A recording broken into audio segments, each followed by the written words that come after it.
URC quarterfinal number 3, Leinster and the Sharks. I've just watched this one a little bit delayed, folks, seeing it was on at the, basically in the middle of the bloody morning here in NZ. But 35-5, it's a pretty comfortable one for Leinster. On paper, I guess, top side was always going to be big-time favourites for this one. We'll go through some key events and stats. You guys can let us know your thoughts. I initially looked at the crowd and I was like, bloody hell, where is everybody? Until I realised it was at the Aviva. They still had 14,000 people there. I guess you'd like to have more fans there. And I guess if Leinster weren't in the Champions Cup, they'd probably have got a few more. But Leinster play a lot of games, so I suppose it kind of makes sense. But yeah, it's kind of the Super Rugby effect of playing games at a big ground. It doesn't look as flash on the camera. But anyway, as I said, Sharks go into this one as pretty massive underdogs, but they started all right. They got a scrum penalty early, which I wrote, that's encouraging, and it kept going for a while. That'll be one area where the Leinster guys will not be particularly satisfied.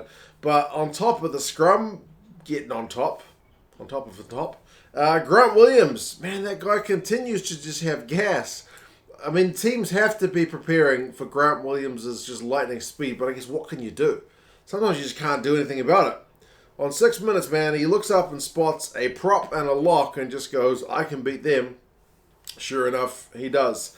So he scampers over for a try with that blistering pace of his. Missed conversion means it's 5-0 to the Sharks early. What a way to start your away campaign. In this quarterfinal up against this great Leinster side. Maybe, if you're going to get it done, that's the way to get it done.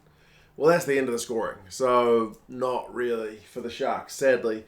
Leinster don't take too long to get back. I mean, Dave Carney tried to kind of run Grant Williams down, but didn't have the gas for it. But he makes up for that with a big old line break not long later. And then the Sharks, from that line break, concede an advantage. Leinster don't opt for the resulting penalty. They end up going for a line-out. That line-out move sees Caelan Doris go over. So, quick as you like, man. They've gone down in the 7th minute. They're in front on the 13th. So, yeah, they were not behind for long. So, 7 points to 5. Plus, Makazola Mapimpi gets a yellow card for his attempted tackle on Caelan Doris, involving using his head on Caelan Doris' throat. So, he goes to the bin. And we know from last week what Leinster can do to sides who have, got a man down for any length of time. Leinster apply some pressure. During the yellow card period, the forwards are not giving the backs any chance of seeing the ball for the second try, which is the Milne try. They just powered over, essentially. It was coming for ages, and eventually, sure enough, it did. So 14-5, and then 3 minutes later, another one. Keenan with the line break, Harry Byrne with the kick, and then Lama is able to go over on 23. So the backs got one, the forwards got one. It's 14 points during the yellow card. It's just Leinster, man. So 21 points to 5. The game is totally turned on its head. Although the Sharks scrum is still getting some good return. They did manage to use that scrum to get themselves some field position.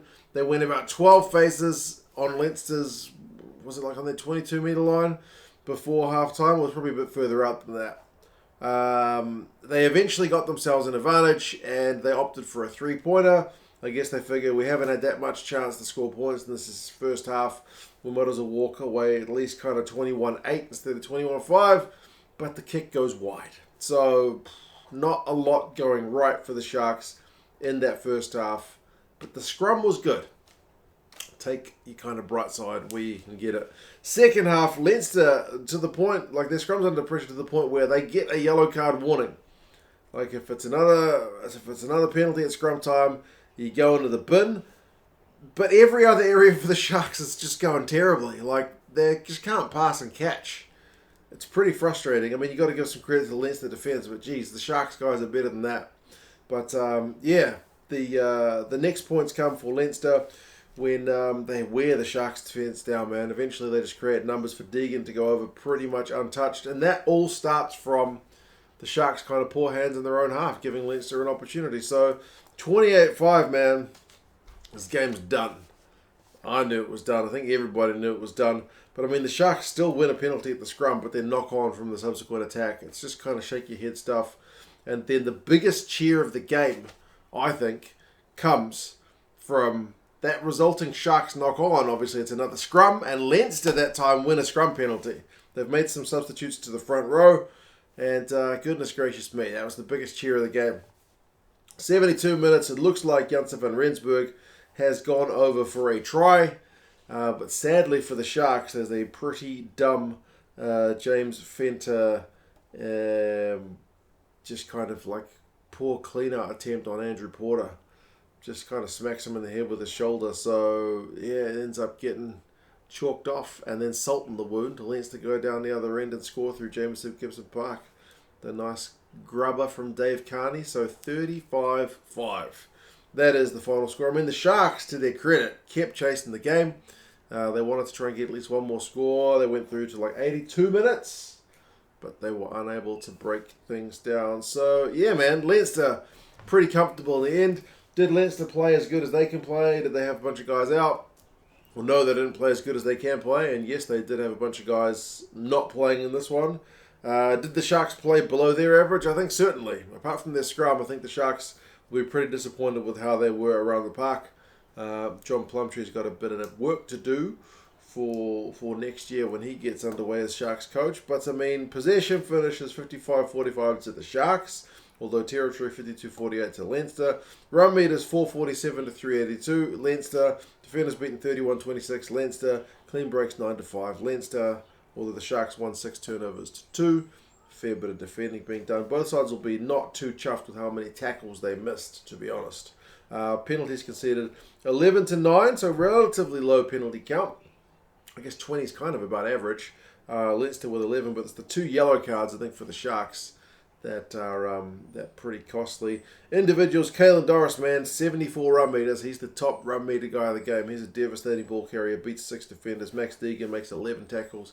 Both of those guys get on the board. Grant Williams, another guy who gets on the board, 58 meters, big 6 defenders. He just with his individual brilliance can just do amazing stuff.